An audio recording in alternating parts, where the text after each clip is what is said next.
Ora, muito boa tarde, maltinha, muito boa tarde a toda a gente que está aí a ver-nos. Continuas-me a ouvir perfeitamente.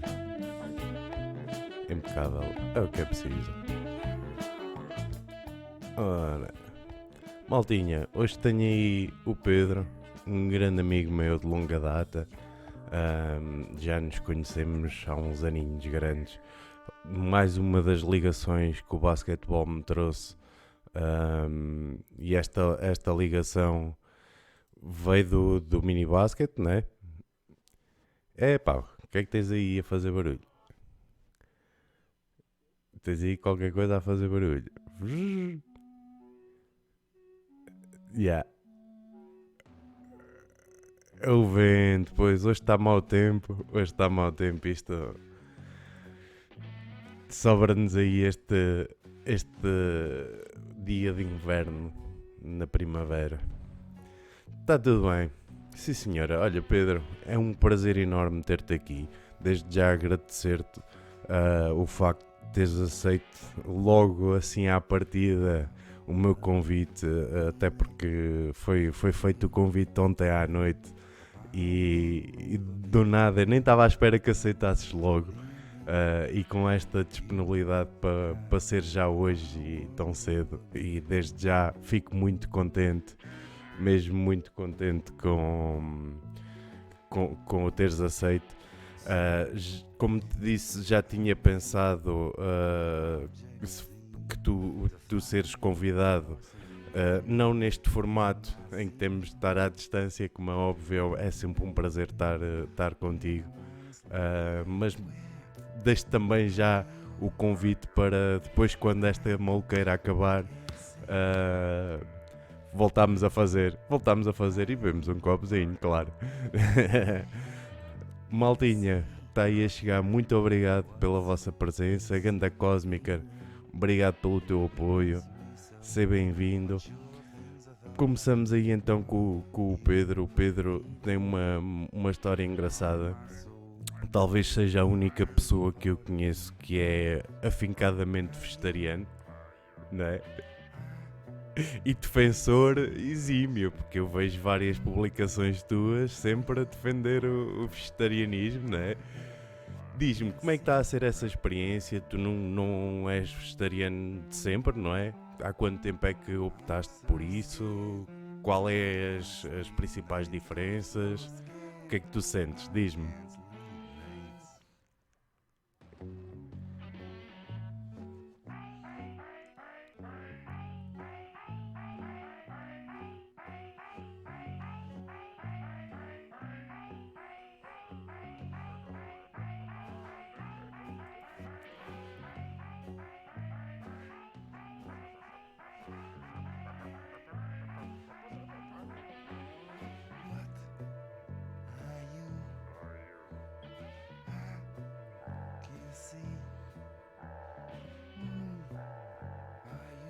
Espera aí um bocadinho que a malta diz que não te está a ouvir. Fala lá, fala lá. Parece que não. Parece que a ti não te estão a ouvir. Ora, se a ti não te estão a ouvir, vamos fazer aqui, assim. Espera lá. Vá lá agora. Fala lá agora. E então, já me estão a ouvir? Ora, está resolvido. Está resolvido. Podes falar. Estás à vontade. Está? Foi aqui uma Pronto. Sim, senhor. configuraçãozinha que me estava a falhar. Ok. Sim, senhor. Então, antes de mais, queria-te agradecer, repetir que nunca é tarde a repetir que as tuas iniciativas e dar-te os parabéns por fazer este tipo de projetos, que é o que o nosso basquete precisa. Não só para darmos mais informação e darmos mais conhecimento, como também dar valor às pessoas que também estão dentro da modalidade. Não só a nível de competitivo, mas também a nível, se calhar, tão importante como é a formação. E pessoas como nós que sempre estão disponíveis para partilhar e dar sempre uma união extra à nossa modalidade. Enquanto ao vegetarianismo, que foi a tua pergunta, eu já sou vegetariano já há muitos anos, não é? Eu já sou estritamente vegetariano há quase 9 anos, vai fazer este verão 9 anos. e surgiu por ser amigo dos animais, simplesmente. Foi uma ideia que foi de não era capaz de fazer um animado, aquilo que acontece na verdade, não é? E portanto também não era capaz de pedir a ninguém para fazer por mim e foi surgindo. Ao longo do tempo, tu se calhar foi a única pessoa que tu conheces que é assim, entretanto eu já conheço centenas de pessoas assim, está em expansão gigante este movimento e também desafio-te a ver um documentário que é o The Game Changers, que é sobre desporto. Ok, Yeah. vou buscar já aqui uma referência. Isso está no YouTube?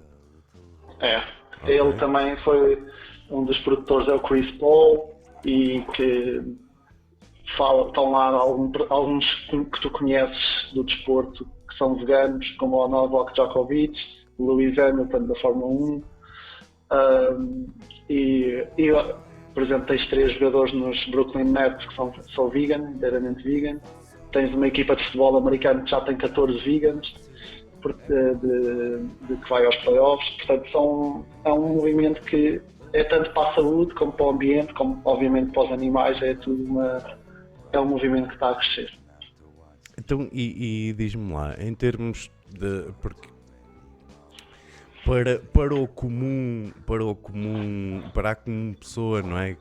Que não pratica desporto, que tem uma vida normalíssima, digamos assim, esta parte do vegetarianismo não é muito difícil de ser compensado, não é?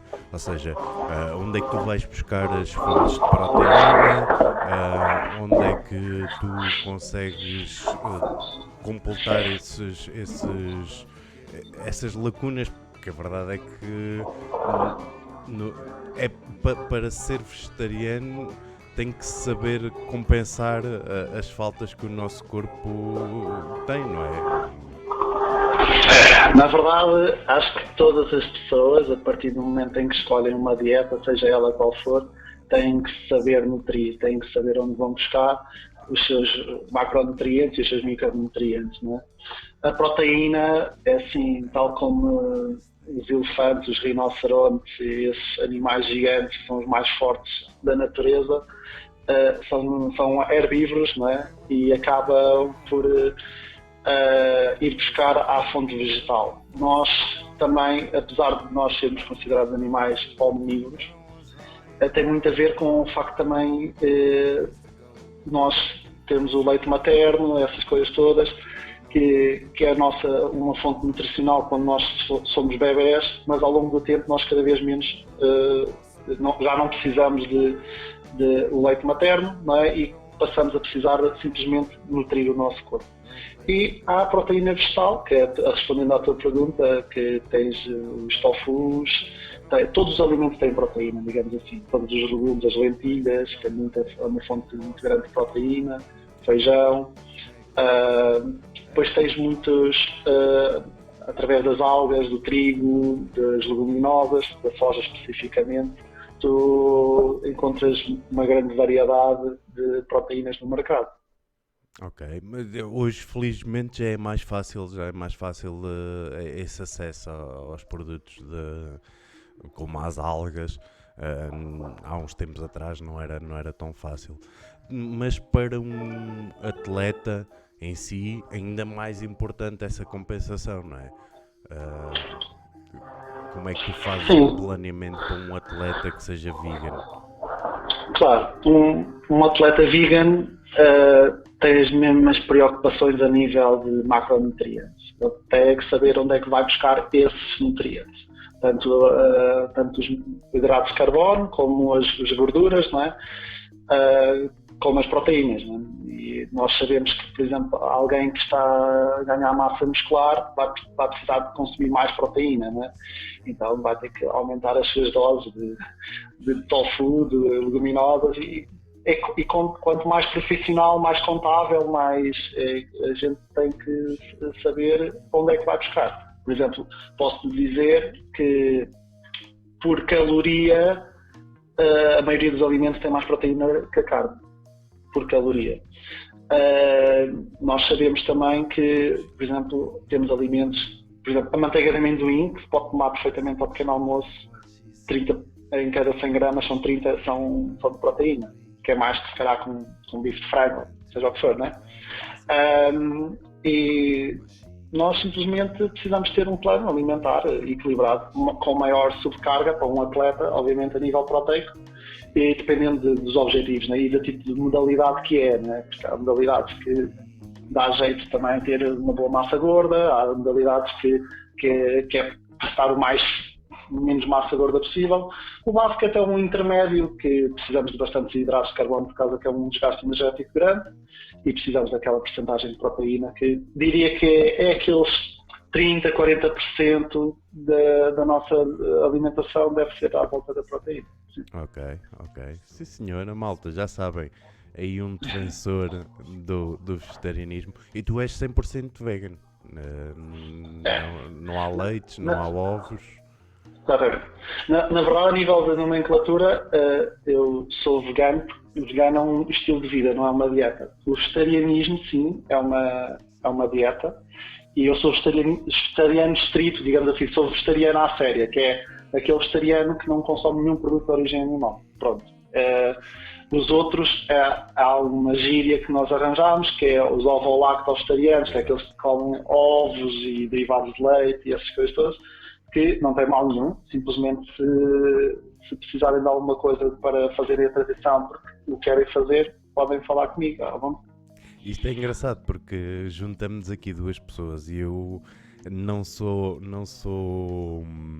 defensor do vegetarianismo, mas sou defensor de uma dieta paleo, onde vem da base da carne, e aí entramos aqui um bocadinho em conflito, mas concordo plenamente contigo com a necessidade de haver um planeamento, a necessidade de haver um plano alimentar e algo pensado, estrito, e extremamente importante para mim é deixar claro que o açúcar é veneno e que devemos excluir totalmente o açúcar da nossa alimentação, seja qualquer tipo de escolha, não é? Claro, sem dúvida. O açúcar, para quem... principalmente o açúcar refinado, né, as percentagens do açúcar branco, digamos assim, é o pior dos açúcares. Se quiserem introduzir um pouco de alimentos mais doces que não têm grande subcarga de hidratos de carbono rápidos, temos, por exemplo, as passas ou as tâmaras ou algumas fontes de a banana ou algumas frutas, que é o açúcar através da frutose, é menos prejudicial para quem tem, mas realmente açúcares rápidos para um atleta ou para quem quer ter os níveis de circulação sanguínea ou tensão normais, tem que açúcar e sal tem que ser aquela dose mínima. Para quem quer objetivos, quem está em aumento de massa muscular e essas coisas todas, é reduzir a zero, quase, os açúcares rápidos. Claro. E mesmo a frutose é preciso ter atenção. Porque a frutose, para não ser prejudicial, ou seja, quando tu ingeres fruta, faz com que haja um pico de produção de insulina, e para que isso não prejudique, ou seja, não se torne na absorção de açúcar como o açúcar refinado, é necessário juntar fibra para tardar a absorção desse açúcar. Exatamente. Desculpa agora parar um bocadinho, agradecer à malta que chegou. Muito obrigado por vocês estarem a hospedar este podcast. Pedir-vos desde já desculpas do barulho de fundo, mas hoje, como é inverno e está um vento maluco, temos este pequeno ruído. Não é um aspirador, é mesmo o vento lá ao pé de casa dele, que nos faz ter este de fundo. Peço desculpa por isso. Mas vamos continuar. Já falamos um bocadinho de vegetarianismo, de alimentação. O Pedro é treinador de um clube, faz push to talk no Discord. Eu não estou no Discord, amigo. Eu, de qualquer modo, houve ali, tipo, eu sou treinador há 12 anos, né? E este ano foi o meu primeiro ano em que terminei a minha época a meio. Pois. Não só por causa disto, porque eu já ia terminar, porque saí mesmo a meio da época, porque pronto, com algumas divergências que tive com a minha direção. Portanto, eu neste momento até sou um treinador de 100 clubes. Na verdade, esta é a minha designação certa. Estás a jogar na minha equipa então. Eu também sou um treinador sem clube. Ora, mas eu tinha como referência que tu és treinador, ou eras treinador do grupo desportivo Escola Maria Alberta Meneres, certo? Verdade, Quantos anos estiveste nesse clube? Digamos que ia a caminho de terminar a minha segunda época com eles. Foi um projeto que nasceu de um sonho de implementar um projeto, algumas ideias de formação que eu tenho para o Concelho de Sintra, que é um dos concelhos com mais pessoas e tem uma grande diversidade, em que cheguei a Sintra, àquela zona, e apaixonei-me de certo modo pelo modo de vida e pelas pessoas, e senti que implementei ali algumas ideias em que não correram depois como eu achava que podiam correr, porque lá está, precisamos ter sempre as pessoas a acompanharem as nossas ideias e tive algumas expectativas que não correram exatamente como eu achava que poderiam correr, mas valeu a experiência para próximos projetos, sem dúvida. Sim senhora, sim senhora. Então, e diz-me uma coisa, pensando agora nesta situação que é atípica do Covid, houve várias equipas a terminarem com a época, acho eu, ou a adiar, não é? Um final de época. Como é que achas que para um treinador a preparação de um recomeço de campeonato, talvez no verão, ou preparando já a próxima época, o que é que achas que pode mudar? Achas que vai haver perdas significativas em termos físicos e técnicos dos atletas? Qual é a tua visão desta situação? Diz-me, a nível de formação ou a nível de competição? Podemos começar a nível de formação mesmo. Ok. A nível de formação, tipo, terminar a época, para mim não vejo qualquer tipo de inconveniente. E acho que em primeiro lugar vai a saúde e aquilo que nos dizem para fazer. Eu simplesmente não tenho feito mais nada se não ouvir a Organização Mundial de Saúde, o que diz, e a nossa Direção-Geral de Saúde. Portanto, eu não ando aí muito em especulações que quando é que voltamos, quando é que não voltamos, porque assim, se entretanto em julho, agosto não tivermos a época, a saúde não tiver segura, digamos assim, eu também acho que não devemos terminar a época. Mas, de qualquer das modos, o que é que eu acho? Que a nível de formação não é assim muito relevante saber quem é que foi o campeão, quem é que não foi. Eu acho que é importante ter realmente os miúdos, e responder à tua pergunta, a parte mais importante da tua pergunta, que é o que é que eu acho que vai acontecer com os miúdos.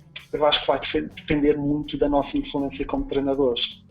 Eu tento dar a conhecer que um trabalho de calistenia, trabalho em casa,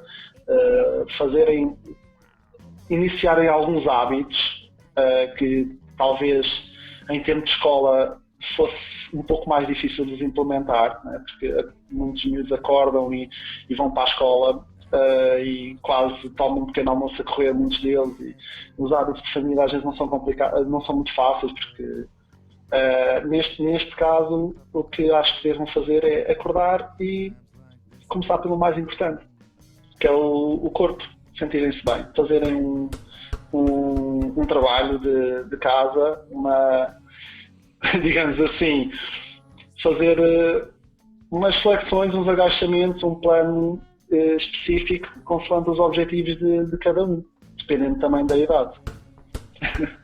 Sim senhora, sim senhora. Eu também acho que sim, mas há várias coisas que me põem e me deixam um bocado de pé atrás em relação a esta parte em casa.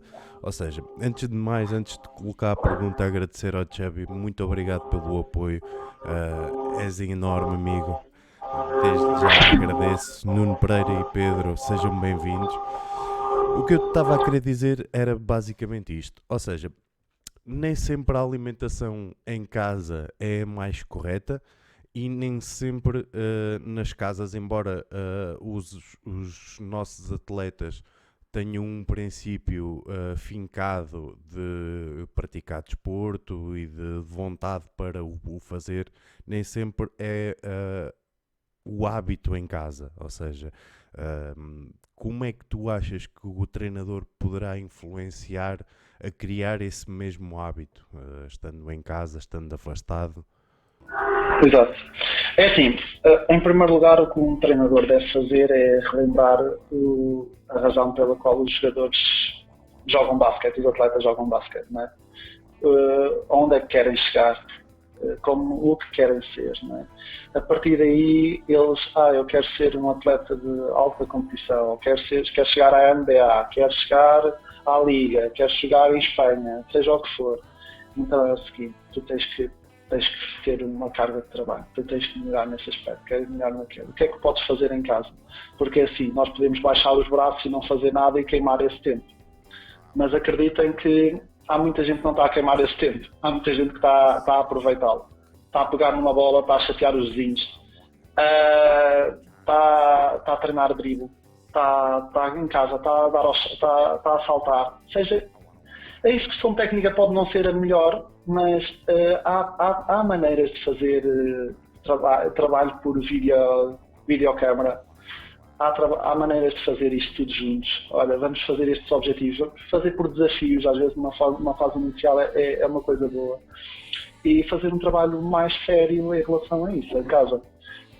Isto para quem não tem, obviamente, um quintal ou qualquer coisa. Porque é assim, nós às vezes pensamos, e qual é que é realmente a minha preocupação? A minha preocupação é que nem todos têm um casarão, né? Há pessoas que têm casa com um campo de basquete, né? Há pessoas que têm uma casa como eu, né? Há pessoas que têm uma dispensa. Nós temos que ser criativos e acho que o segredo não é nos queixarmos daquilo que não temos, é olhar para aquilo que temos e ver o que podemos fazer com aquilo que temos. E é um pouco por aí que temos que olhar para os atletas e dizer, que saudades de jogar basquete. Se calhar todos temos saudades de jogar basquete, não é? Se calhar todos temos saudades até de ver basquete ao vivo. Há montes de basquete até de 1970 a dar na televisão, não é? Mas todos nós temos isso. Mas não é olhar para aquilo que não temos que nós vamos conseguir mais, não é? É olhar para aquilo que temos, reconhecer aquilo que temos e projetarmos, né? Ver a nossa situação atual, ok, estamos em casa, estamos fechados, temos 4 paredes. O que é que podemos fazer nessas 4 paredes? Acreditem, podem transformar-se completamente dentro dessas 4 paredes. Não é? Há quem esteja preso e passado 5 anos apareça tipo o grande horizonte. Não é? A gente sabe que, e temos aqui o caso do grande Rosetta, né? Que digamos que quando uma pessoa tem um objetivo, uma visão, tem que ter o objetivo em mente, em todas as ações, naquilo que come, na maneira como fala com os amigos, toda a postura tem que respirar aquele objetivo. E isso é a mensagem que um treinador pode ajudar a influenciar, porque na verdade o atleta já tem isso dentro dele. O que um treinador pode fazer é realmente desbloquear esse talento e esses sonhos que os atletas têm dentro e incorporá-los em hábitos, não é? Em hábitos diários que eu vejo isso dessa forma, não vejo isso dessa forma, Rosetta. Sim, eu acho que sim, e principalmente sempre focado num objetivo final, mas pensar o dia a dia, que é a grande frase que devem reter, é porque o dia tem 24 horas e dentro dessas 24 horas nós podemos utilizar o nosso tempo para conseguir ultimar um objetivo final e principal. Olha, antes de continuarmos, vamos voltar um bocadinho atrás e volto-te a fazer então esta pergunta: como é que tu vês a situação do Covid e desta paragem, mas para a competição, para os séniores, para uma liga sénior, para uma NBA, é bastante diferente da formação.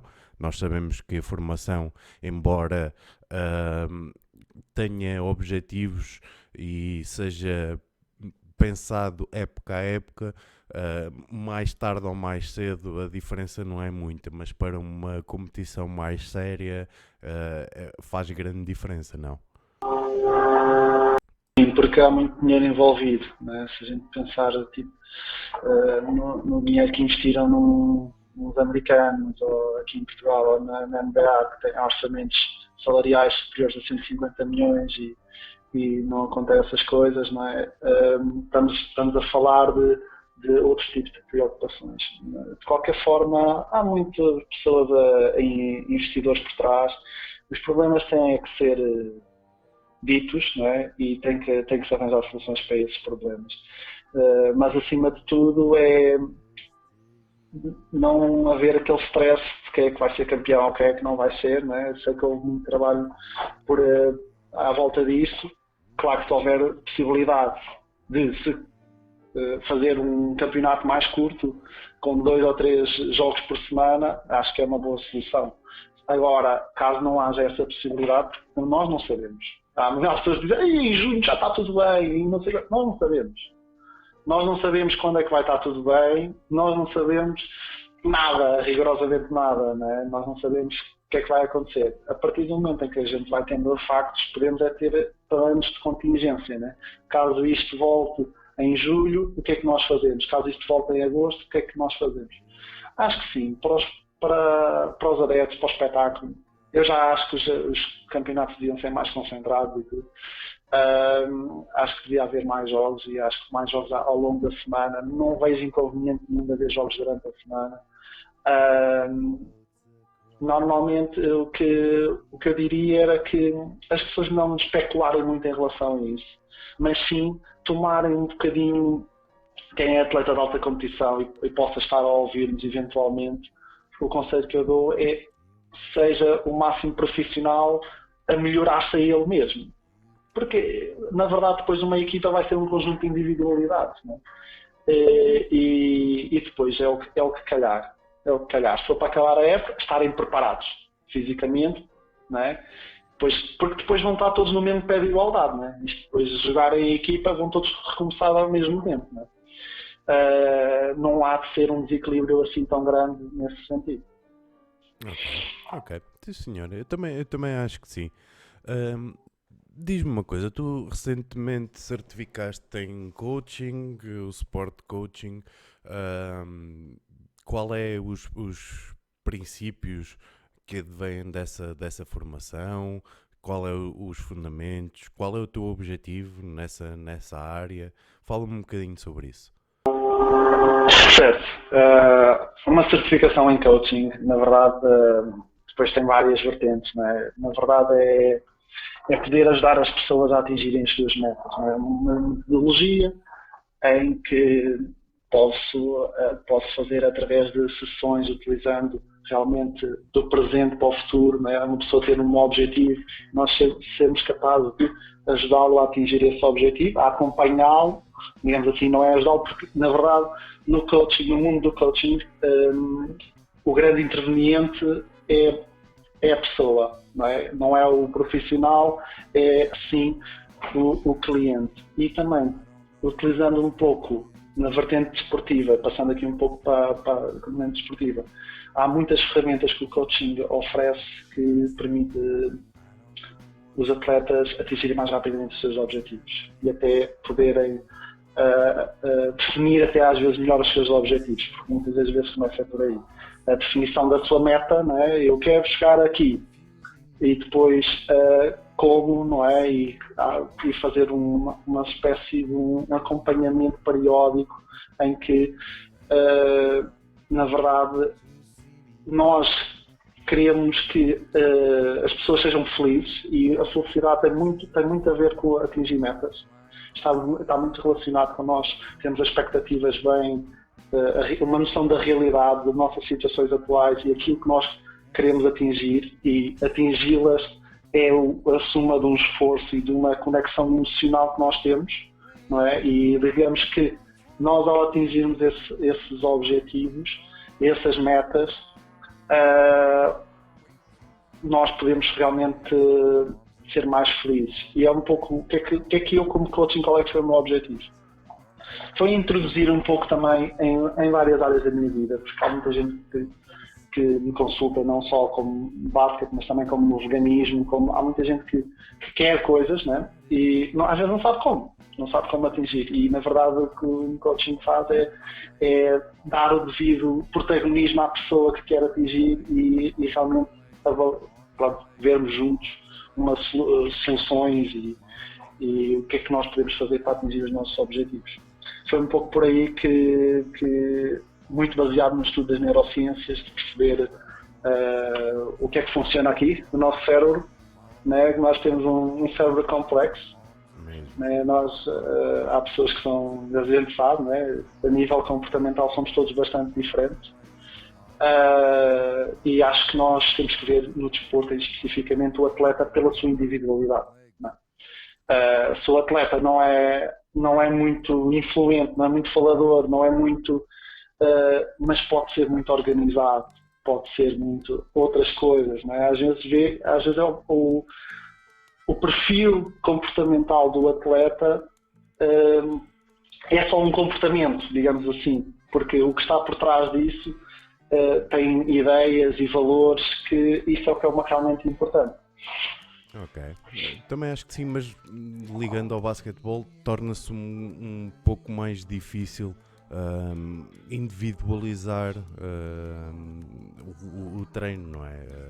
Até porque trata-se sempre de treinar uma equipa, embora toda a gente tenha a plena noção que é extremamente importante individualizar, até porque é mais fácil de subires o nível do treino e dos objetivos que as equipas têm.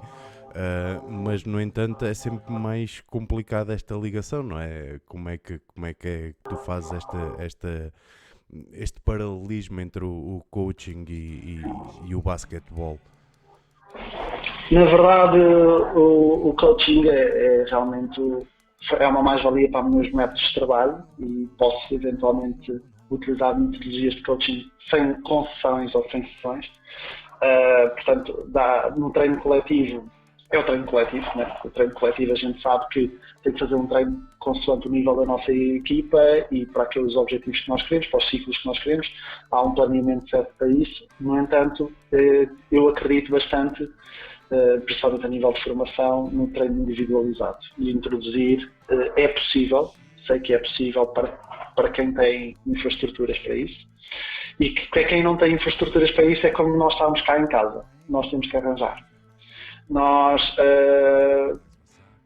sabemos que eu, nos últimos anos de trabalho, tive capacidade de dar treinos individualizados nas tardes livres, nos miúdos, nas manhãs. É preciso ter pessoas disponíveis para dar esses treinos, obviamente, mas o treino individualizado é muito importante. Mas, acima de tudo, o que nós pretendemos com isto do coaching é ouvir os atletas.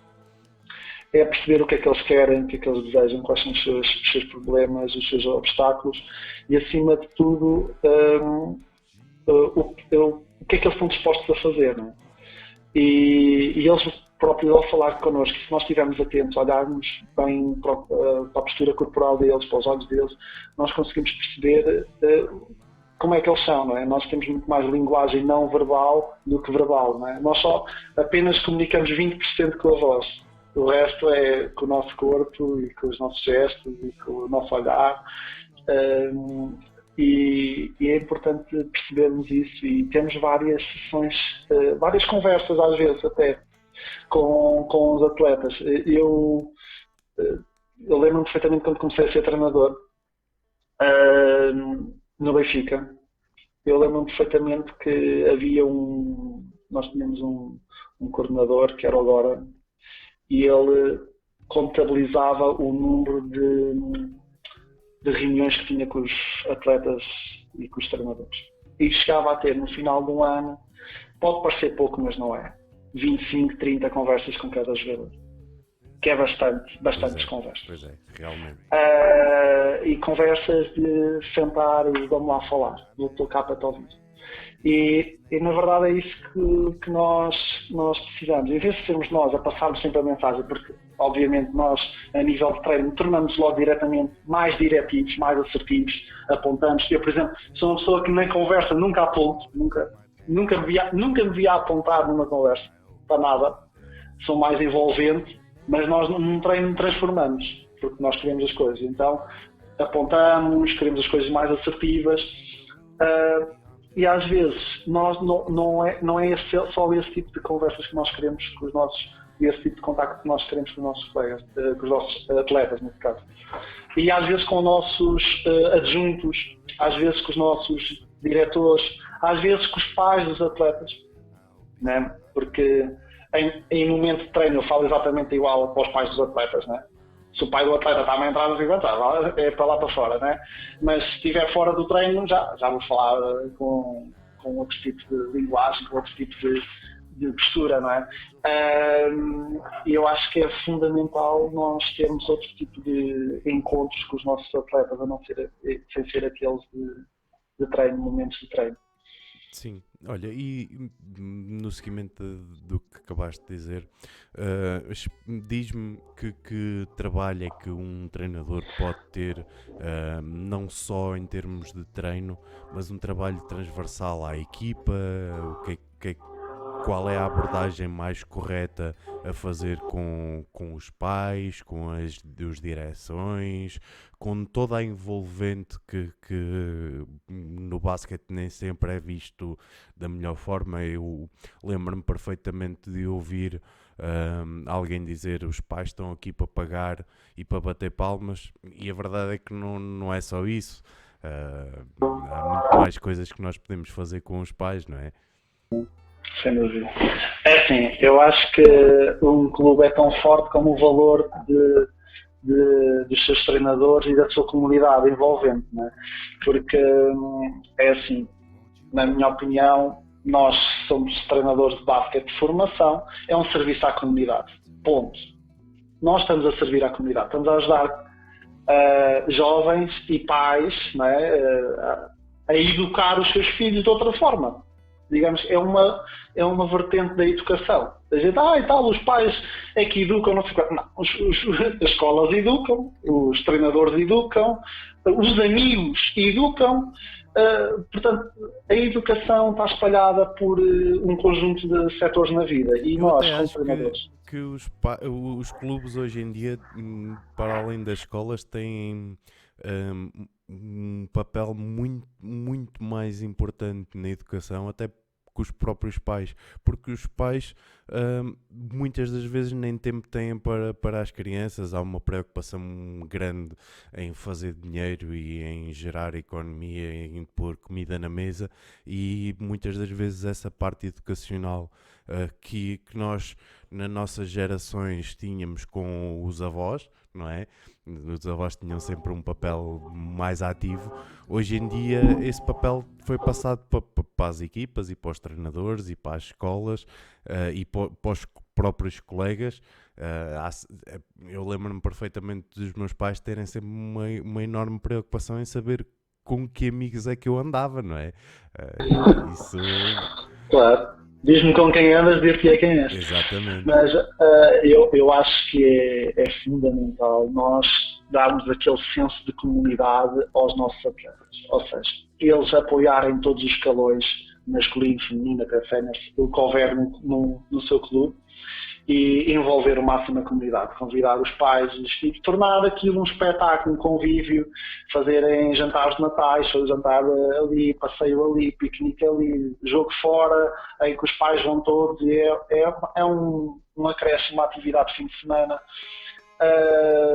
Quem trabalha com mini basquete, promover o máximo de jogos possíveis, não ficar à espera que as associações e que não sei quanto trabalham por eles falarem com os clubes ao lado, fazerem todos os fins de semana eventos, isso é fundamental.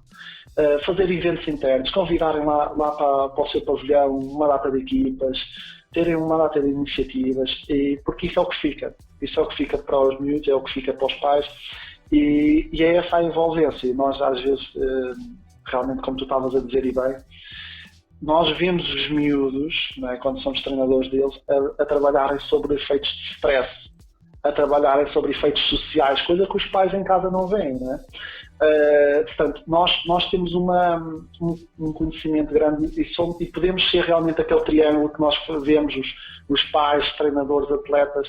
Esse triângulo tem que estar muito na base da confiança. Eu digo na base da confiança como mais importante, que é realmente termos podermos contar uns com os outros, não é? Porque lá está, eu posso não ouvir o meu pai, mas tenho um treinador que me vai dizer uma coisa que é importante que o meu pai me queria dizer e eu ao meu treinador vou ouvir. Pronto, não estou a dizer que os miúdos não devem ouvir os pais, que é óbvio que têm que ouvir os pais, porque os pais são os mais importantes, então toda a estabilidade são aquilo que nos fizeram chegar até cá hoje, mas o caminho não tem que ser pais com aquela responsabilidade de fazer tudo, não é? Acho que os pais devem querer a felicidade dos filhos, não é? E a autonomia deles, porque a autonomia, a liberdade está muito associada à felicidade, não é? Eles poderem decidir por eles mesmos os seus próprios objetivos. Quantas vezes já me chegaram miúdos que não queriam jogar basquete? Se calhar depois até com os treinos até aprenderam a gostar, mas chegaram lá porque o pai achava que ele devia jogar basquete, não é? E já me chegaram lá miúdos que já tiveram nas modalidades todas porque andaram a saltar, não quero. E chegaram ao basquete. E claro que nós damos todas as possibilidades para criar um ambiente de entusiasmo e de interação e de receber bem os atletas, mas nem sempre os atletas que não querem estar lá vão ficar lá, e nem é isso que nós queremos. Nós queremos só que esteja lá quem verdadeiramente gosta de estar lá, porque é um espetáculo. O desporto é um espetáculo. Há muita gente que, por causa destas picardias de ganhar e perder e não sei quanto, ainda por cima da formação, é ridículo, não é? Se nós tivéssemos os melhores treinadores de formação, éramos campeões do mundo. Mesmo. Não é? E não somos, não é? Portanto, os que ganham também são responsáveis pelo o trabalho que ainda não está a ser feito cá, não é? Portanto, nós temos que nos unir todos e trabalhar todos juntos para crescermos.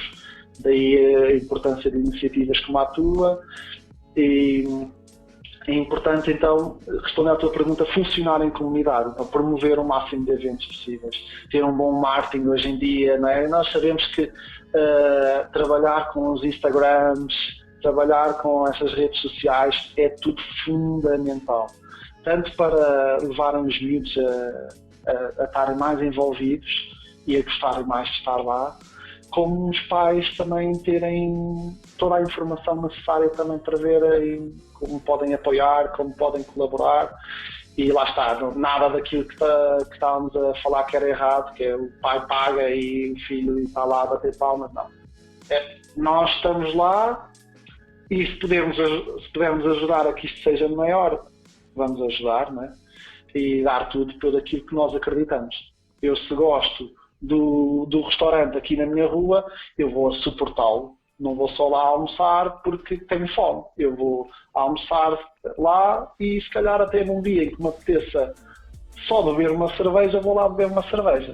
Ou vou lá, estás a entender? Sim, não é o caso. Vou divulgar e passar a mais pessoas para estarem mais para poderem chegar a mais gente, e também é por isso que hoje em dia as redes sociais têm um papel importante, não só na divulgação do gosto do atleta, na atualização ou no conhecimento do que é dado ao filho pelos pais, mas até mesmo para o desenvolvimento do clube e a possibilidade de ter mais patrocínios, que neste momento é o que sustenta as atividades dos clubes, é mesmo a divulgação do próprio trabalho. Claro. sem dúvida. Eu acho que isso nós queremos ter formações mais fortes e clubes mais fortes. É preciso valorizar mais os treinadores. É preciso terem salários maiores. É preciso eles semi-profissionalizarem-se. E tudo bem, eu trabalho de forma profissional com 200 euros ou 500, ou 100 ou 50, porque eu gosto mesmo da modalidade e fazemos por amor à camisola. Mas não é isso que nós devemos ensinar às nossas crianças. Nós devemos ter,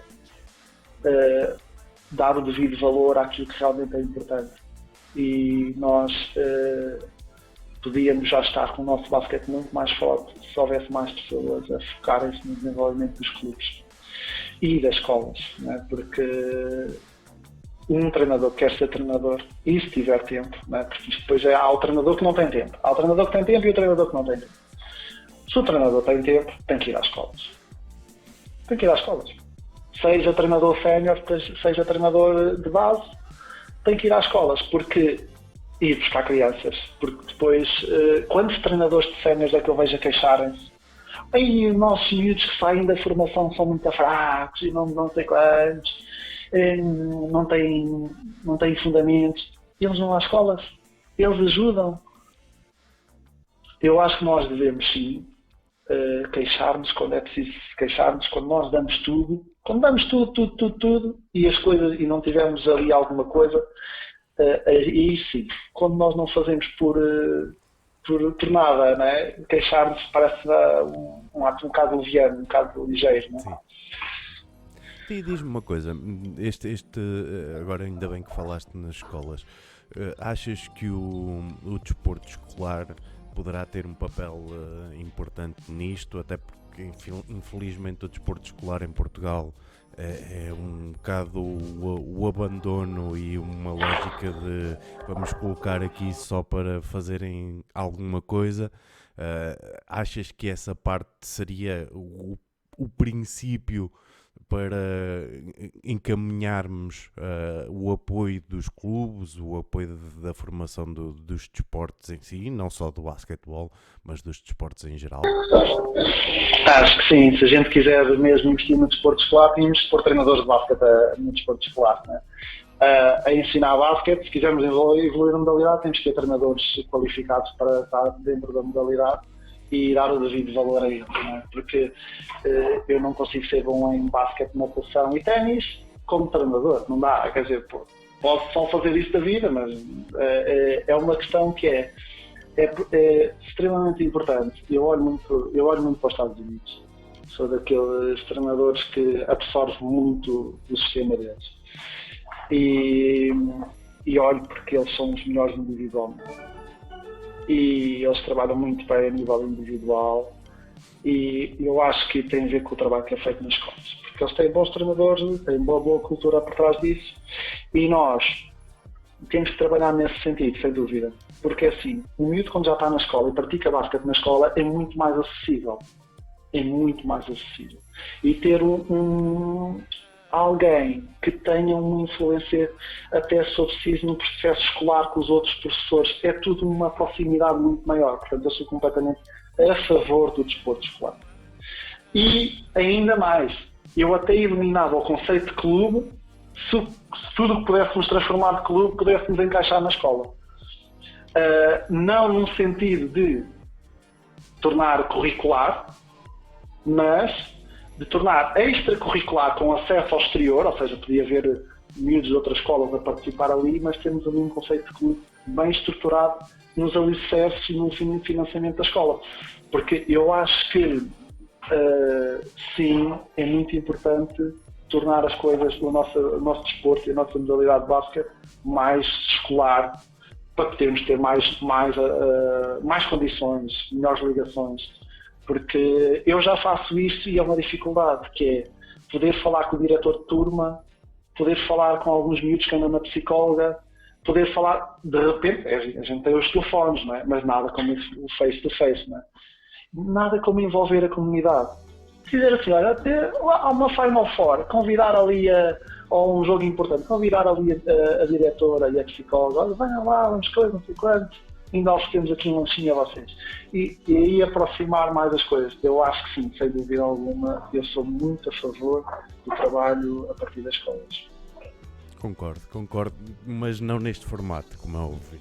Neste Não, formato é simplesmente algo para aquecer. Olha, nós agora... não temos um investimento desportivo, não é?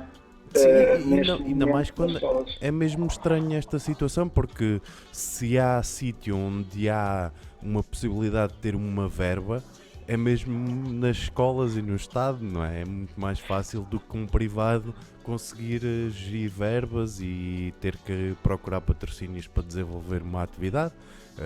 Pois claro. É só estranho o formato como as coisas estão.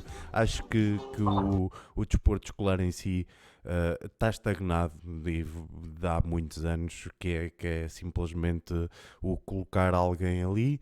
Já houve vários projetos como aquele 3x3 nas escolas e os Sunny Delights e coisas assim, mas depois acaba por ser basicamente os atletas federados a participar e a chegar onde nós queremos juntar mais de quem não está presente para aumentar o número de participantes, e acabamos por excluí-los à partida porque vamos levar os que são federados e que já estão na modalidade, não é?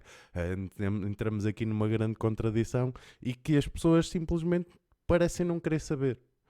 Eu estou a favor de introduzir modalidades e introduzir esse tipo de iniciativa já nas escolas primárias. Já vi isso a acontecer e já vi o sucesso que foi. Eu cresci em Oliveira das Meias.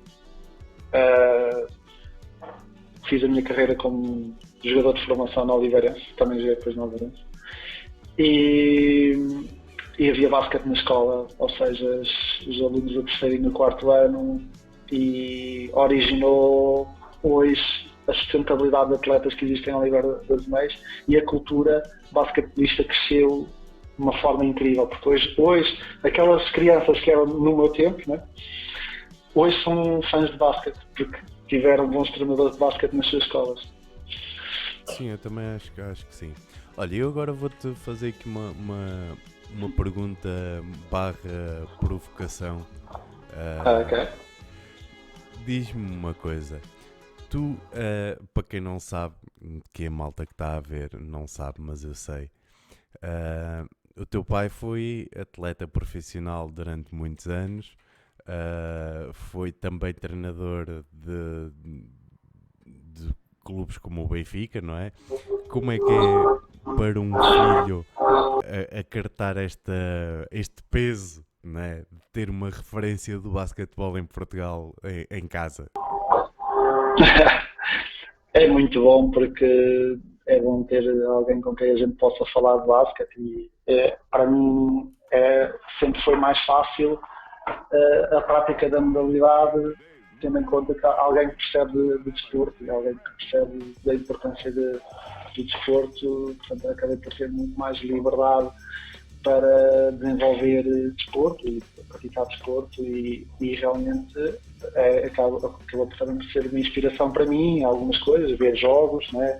Vi muitos jogos de basquete,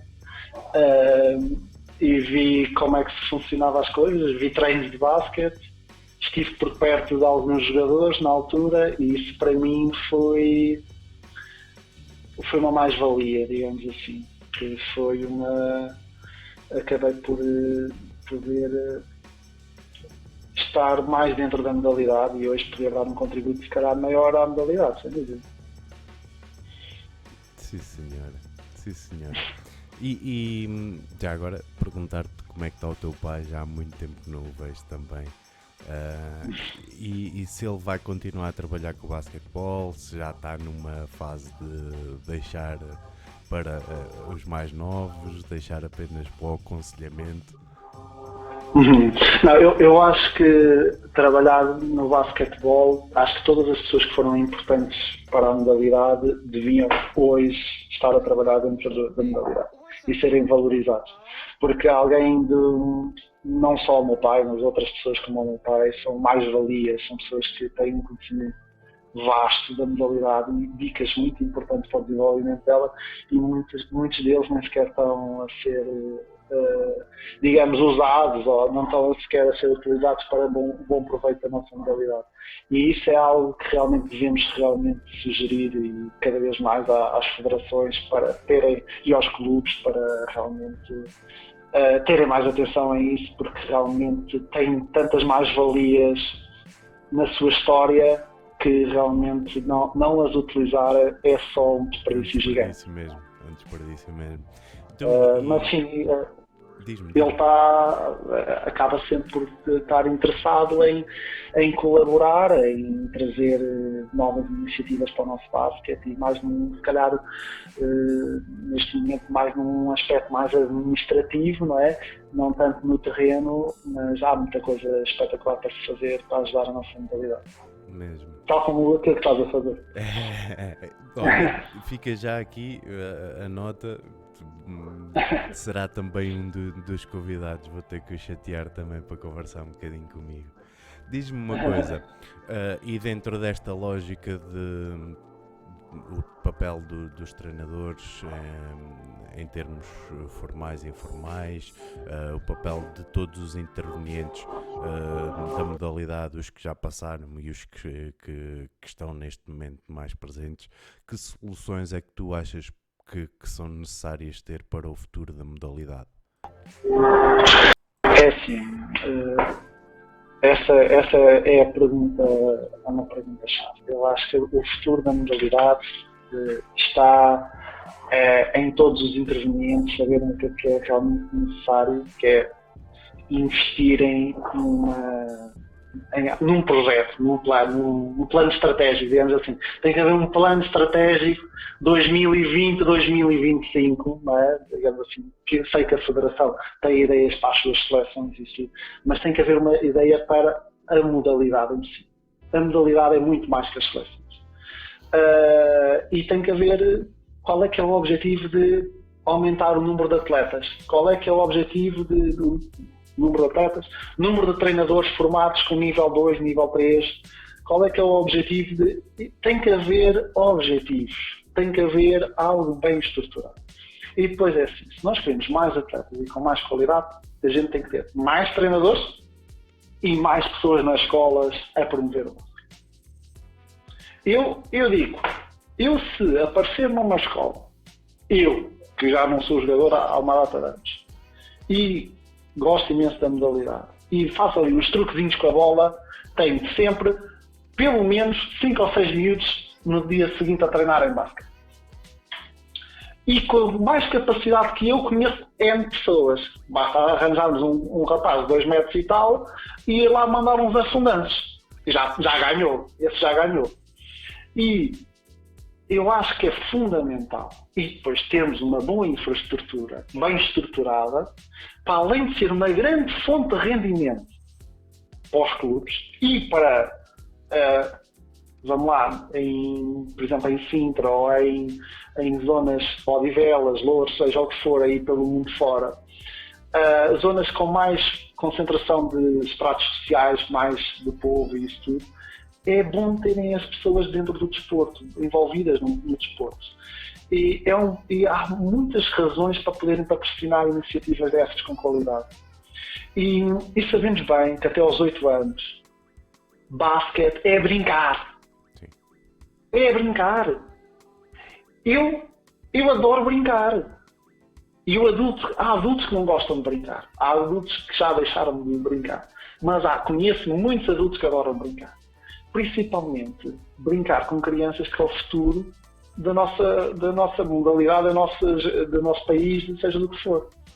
Porque há aqueles que foram meus atletas que hoje ainda jogam e são excelentes jogadores, e depois nos vários estratos diferentes, né? Porque depois há uns que quiseram seguir outros caminhos e jogam a um nível mais baixo, e depois há aqueles que hoje são treinadores, depois há aqueles que são árbitros, há aqueles que são são agentes envolvidos na modalidade, agentes que querem melhorar a modalidade. Ou seja, estamos a pôr pessoas, não estamos a pôr, não estamos a formar Kobe Bryant só. Né? Eventualmente vai haver um conjunto de miúdos, né? A quantidade da qualidade que vai trazer um grande leque. Agora, o que eu realmente acho é realmente haver especificamente um apoio maior na definição de objetivos e nos planos estratégicos. Eu acho que assim, a nossa federação e poder também atribuir mais trabalho e mais responsabilidade aos envolventes, porque se queremos, vejo o handball, não é? A gente vê o handball, nós ficamos em 6º lugar no campeonato da Europa, campeonato da Europa do mundo. Pois já, espera lá. Ora, ou seja, as outras modalidades estão a trabalhar, ou seja, não é impossível. Deixem de pensar que isto é só um clube, um país de futebol. Isto é realmente, nós temos um grande investimento no futebol em relação às outras modalidades, mas isto não é um país só de futebol. Isto é um mito, porque nós sabemos que em Espanha são igualmente bons em futebol e têm as outras modalidades todas no top. E já foram campeões do mundo de basquete e continuam e são igualmente bons no futebol. Têm o mesmo nível a nível de futebol que nós. Portanto, eles são só um país 5 vezes maior que o nosso. São só 5 vezes maior que nós. No entanto, nós temos um país como a Eslovénia que foi campeão da Europa, que tem 2 milhões de habitantes, que é 5 vezes mais pequeno que o nosso. pois. Portanto, nós não estamos a falar de tamanho e de quantidade de população, não é isso que faz. É realmente, senão ninguém dizia que a Suíça era um país de caraças, porque a Suíça é um país pequenininho. Né? Nós sabemos que o que interessa é o trabalho que se faz com o pessoal aqui. E lá está, ouvir as crianças, pôr as crianças a jogar, olhar para elas, vê-las a sorrir inicialmente, porque nós queremos que as crianças sejam felizes e depois que elas atinjam os seus objetivos, que vão ter vários momentos durante o seu percurso de frustração, que vão chorar e que são tudo coisas importantes. Claro que são sim. tudo coisas importantes. E é o que faz ficar com a vivência do desporto em si e com o gosto da modalidade, não é? Lá está. O I love this game dos americanos, não é? Exatamente. Olha, meu amigo, vamos com 1 hora de conversa, está incrível, estou a adorar falar contigo, a malta está aí, está a ver e também está a ter um bom feedback. Deixo dizer-vos já a todos, se vocês tiverem questões aqui para o Pedro, e para mim são todas bem-vindas. Diz-me como é que foi a tua experiência de treinar um clube como o Benfica, depois mudar para um clube com uma dimensão mais pequena. Essa é tudo diferente, não é? Uma estrutura diferente, um projeto com outros objetivos, não é? Eu por acaso tive muita sorte. Eu tive muita sorte porque eu saí do Benfica para ir para o Estoril Basket, em que eu vejo os clubes hoje pela qualidade das suas direções. E na altura o Estoril Basket era liderado por um presidente que é como um segundo pai para mim, o Vítor Nogueira, e ele fez um trabalho incrível dentro do clube e eu saí do Benfica para ter mais e melhores condições para trabalhar a formação. Lembro-me de treinar em pavilhões com 10 tabelas, com 8 tabelas, sempre com muito boas condições. Eu quase que definia os horários todos e jogávamos num pavilhão muito bom. Tínhamos uma boa relação com escolas e o trabalho é feito. Ou seja, acho que para um treinador de formação, que é aquilo que eu me considero, o que nós queremos não é emblemas, nós queremos é realmente um bom trabalho com a comunidade, ter pessoas boas envolvidas e trabalhar com uma boa direção. Isso é fundamental. Alguém que acredita em nós, que aposta em nós e que nos acompanhe na nossa visão. E é isso que realmente penso nos projetos em que eu estou envolvido, não só nos clubes, mas também nos campos de verão, de aperfeiçoamento e isso tudo. O mais importante, pessoas como, por exemplo, trabalhar com pessoas como o Sérgio Ramos, trabalhar com pessoas que realmente têm uma visão boa do nosso basquete, que estão a trabalhar bastante para o desenvolvimento dela e que nós possamos também aprender com eles e trazer também mais valias aos projetos que realmente são importantes. E é um pouco por aí que eu vejo esta de clube grande, clube pequeno. Afinal, qual é que é o clube grande ou qual é que é o clube pequeno? O clube grande é aquele que ganha na formação, é aquele que forma mais jogadores com menos recursos, é aquele que tem melhores condições de trabalho. Eu acho que vou mais por aí, aquele que tem melhores condições de trabalho. Ok, olha Pedro, tenho aqui uma pergunta aqui do Murder. O que é que acham que é preciso para que o desporto, sem contar com o futebol, a nível nacional, cresça e seja reconhecido internacionalmente? É assim, nós precisamos ter jogadores melhores. O desenvolvimento do atleta é tudo. É tudo. Nós temos que ter desde a tenra-idade, vamos dizer, do espectro dos 8 aos 12, vamos dizer, iniciar a modalidade dos 8 aos 12 e ter um projeto de desenvolvimento do atleta bom, bastante bom. Eu não vejo as coisas de uma forma muito, porque nós, a nível do basquetebol, que é aquilo que eu tenho mais conhecimento, sei que nós precisamos de atletas de várias fisionomias, digamos assim, uns mais altos, outros mais pequenos, mas a estatura também ajuda bastante. Mas eu acho que não tem sido essa a nossa justificação de não sermos tão bons, porque nós temos outras seleções que têm atletas igualmente mais baixos e jogam com mais intensidade e que jogam com mais técnica individual. Eu acho que essencialmente a quantidade de treino que tem que haver por treino de técnica individual tem que ser muito maior.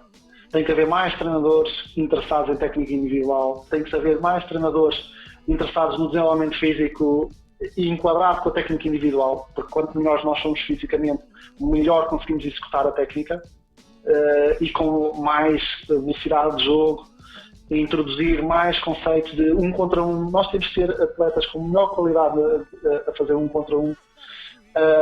E eu acho que é um pouco por aí que nós podemos enfrentar, porque nós só olharmos para o futebol, nós temos jogadores com qualidade individual no nosso país estrondosas, que a gente sabe, não é? E é isso que nós temos que desejar para as outras modalidades. Temos jogadores com uma qualidade e com uma valorização gigante, porque pronto, a gente sabe que a gente se for para o Sporting no basquete não ganha tanto como no Sporting no futebol, mas se calhar se formos para o Real Madrid no basquete ganhamos bastante bem, não nos vamos queixar. Eles têm um orçamento de 40 milhões, portanto eles não pagam mal aos seus jogadores. Mesmo. Eu acho que no fundo não é só também termos melhores jogadores, termos melhores treinadores mais informados que possam ajudar ao crescimento das crianças e não só criar melhores atletas, mas também melhores pessoas, termos uma sociedade melhor com um pensamento mais virado para a prática desportiva que durante muitos anos foi deixado de parte e que felizmente agora começa a ter uma noção, começamos todos a ter uma preocupação maior com isso, e a prova disso é que cada vez há mais gente nos ginásios, cada vez há mais gente a praticar desporto, ou seja, isto tudo é uma bola de neve que a nós como treinadores torna-nos mais felizes porque há mais gente interessada, mas há também que ter uma preocupação e uma necessidade grande na formação do treinador em si e da maneira como é passada a informação para todos os atletas, não é? Sem dúvida. O segredo está nos treinadores e no envolvimento, não só no ensino da técnica, mas na passagem da informação com entusiasmo e temos mais quantidade de atletas e temos mais mais treinadores com capacidade de treinar técnica individual, acho que é o foco mais importante, porque nós tivemos já bastante bons jogadores a nível tático e com conhecimento tático, e que se os outros adversários não fossem melhores que nós a nível técnico individual, nós éramos bastante equiparados. Sim, senhora. Olha, Pedrinho, eu no meu programa costumo terminar com 2, 3 perguntas-chave. Neste caso, tu, como eu sei que és grande adepto da NBA, podes responder a isto. Deixa-me só ler aqui este comentário para ver se temos aqui alguma pergunta. Com o conhecimento que tenho sobre o basquetebol, acho que sim, que os treinadores deviam focar mais a técnica individual e, no fundo, mudar a forma de ver o basquetebol. Também acho que, comparando com os nossos países vizinhos, a Espanha, considero que o basquetebol devia de ser mais rápido e não tão parado como vemos em Portugal. E a verdade é, isso é uma das questões. O basquetebol felizmente está a mudar bastante e está cada vez mais rápido. E este acompanhamento da velocidade do jogo em si nota-se principalmente em competições europeias, nas seleções, e felizmente até focando agora mais no basquetebol feminino, felizmente essa área está a ser bastante mais acompanhada por Portugal. Aos poucos estamos lá a chegar, né? E a verdade é que os resultados têm aparecido. Nós no próprio basquete masculino estamos a trabalhar. Agora vamos ver o que é que nós fazemos com os nossos jovens, se lhes damos o devido valor ou se vamos pô-los no banco. Olha, Pedro, como eu te estava a dizer, no meu programa costumo terminar com várias questões. Neste caso eu vou-te deixar só 2, e sabendo que tu és adepto fervoroso da NBA, eu peço-te, porque é fácil para mim perguntar who is the GOAT, greatest of all times, mas para mim eu vou-te fazer a pergunta: dá-me um 5 ideal ou 5 para ti, independentemente da posição, 5 jogadores que tu achas que sejam a referência máxima do basquetebol. Todos os tempos? Todos os tempos. É assim, ou seja, as referências a nível da NBA que eu tenho de todos os tempos, se eu quisesse fazer um 5 ideal, talvez metesse a base, falando mais daqueles que eu vinha a acompanhar, a base do John Stockton, okay, que era um jogador que eu acompanhava e gostava muito de jogar, e quando era mais miúdo eu era adepto dos Utah Jazz, mas ao longo, depois acabei por mudar ali a meio daquela idade em que nós podemos mudar tudo, né? E tornei-me adepto dos Celtics. Mas se eu tivesse que dar assim os 2 extremos, se calhar o Kobe Bryant e o Michael Jordan. Okay. E depois se calhar deixa cá ver jogadores assim mais. Vou dizer o Kevin Garnett, tenho que dizer um dos Celtics. Okay. E a 5 posso dizer o dominante Shaquille O'Neal. Ora, muito engraçado, sim senhor, uma excelente escolha, até porque normalmente as pessoas tendem a colocar o LeBron, não é? Nesta escolha, e Kevin Durant, e não estava à espera de que fosses buscar jogadores que eu me lembro perfeitamente de ver jogar, até porque foi da fase que eu entrei no basquetebol e comecei a ver mais basquetebol, e ainda no outro dia estava a dizer que gostava muito de aconselhar a verem a final entre os Utah Jazz e o Chicago, com o John Stockton, o Karl Malone, do outro lado o Jordan e Pippen, e Acho que foi uma fase engraçada. O Kevin Garnett também era uma referência incrível, até porque era um jogador muito grande, que fazia coisas como estamos a ver agora. Era um jogador que saía cá fora e driblava para a altura. Era muito diferente do que estávamos habituados, sim.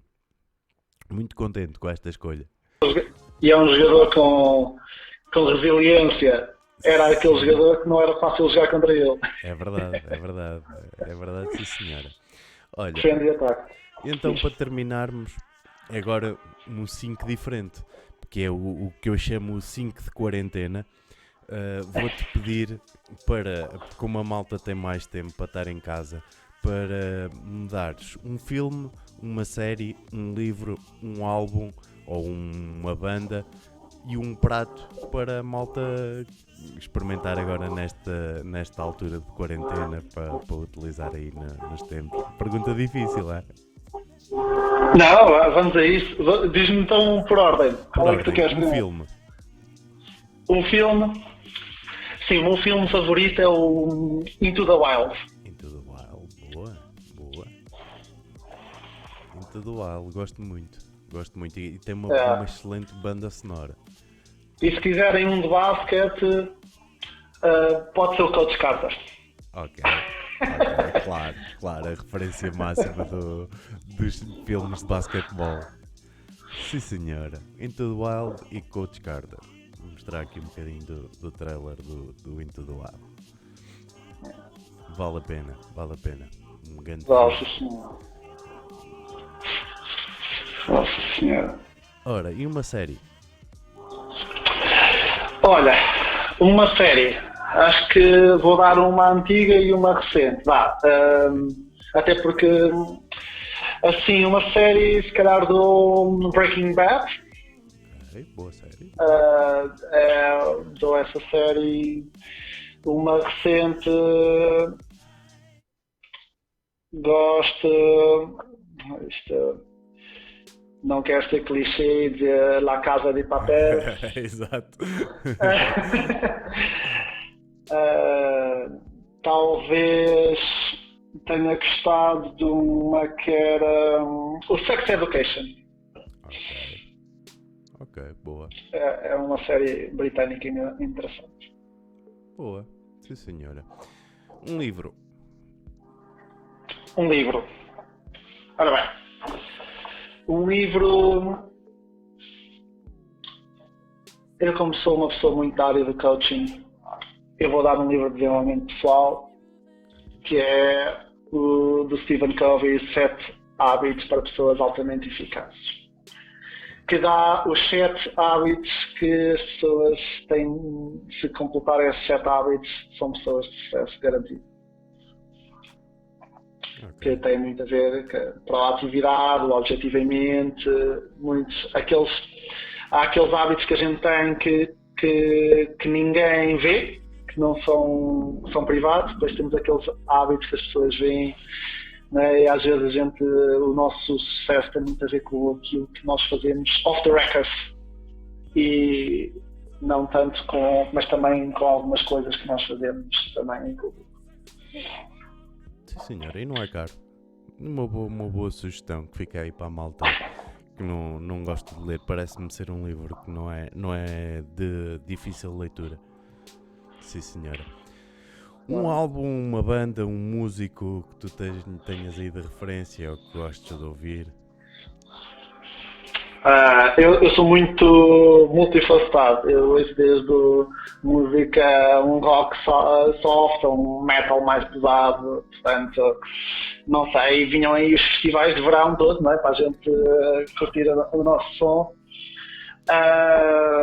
Não sei, se formos a ver tipo uma coisa bastante antiga, sei, no tempo, uma coisa mais calma, gosto de Muse. Okay. É uma banda que eu gosto bastante. Se tiver que dizer uma banda também antiga que eu gosto, mais pesada, se calhar um pouco mais pesada, System of a Down. Boa, sim senhora. É muito por aí que acho que vamos ficar por aqui. Vamos ficar por aqui. Pronto, e para terminarmos então, e agora voltando ao início da nossa conversa, um prato, de certeza que não vais recomendar um bife de vitela. Detox não. Eu fui uma vez a um restaurante do Jamie Oliver na Escócia e que me disseram assim, toda a emenda pode ser transformada vegetariana. Portanto, é assim, todos os vossos pratos favoritos vocês podem me tornar vegetariano. Okay? É muito fácil limitar textura, é muito fácil limitar sabor. O que eu recomendo depende, comam muito aquilo que gostam, não é? E eu, sei lá, eu como gosto de comida tipo indiana, um caril de legumes, ou seja o que for, é uma coisa que eu gosto, ou um assado de legumes com feitão ou tofu no forno, gosto bastante. E vou, se calhar, acabo por uma lasanha de soja ou uns canelones, que é uma daquelas coisas que é sempre bom. E os mais jovens, né? O público mais jovem gosta mais desse tipo de coisa. Excelente, uma excelente sugestão aí para a malta. Olha, Pedro, agradecer-te novamente a tua disponibilidade e epá, eu estou.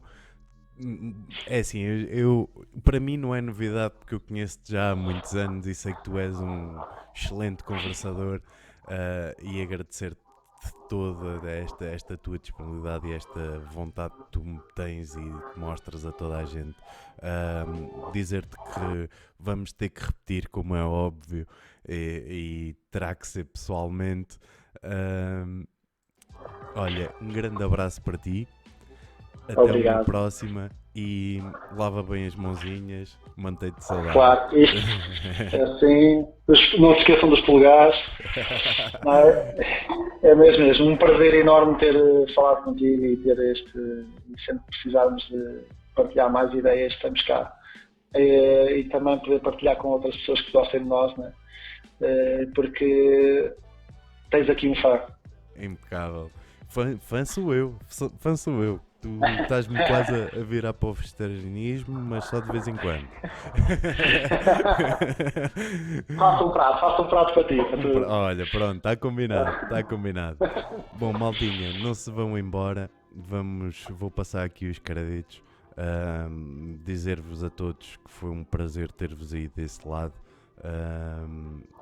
Agradecer a todos a vossa presença, a malta que deu aí os hosts e as subscrições, Ganda Chubby que deu aí 2 subscrições.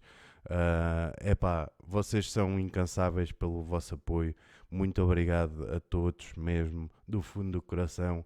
Espero que tenham gostado e voltamos brevemente com mais um Basketcast ou com gaming. Agora nesta situação de quarentena temos que ir dando outras hipóteses. Não se vão embora, fiquem na raid.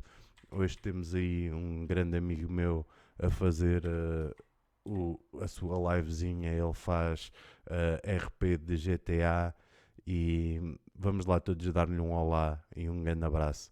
Vá, maltinha, muito obrigado. Aceitem todos. Até já.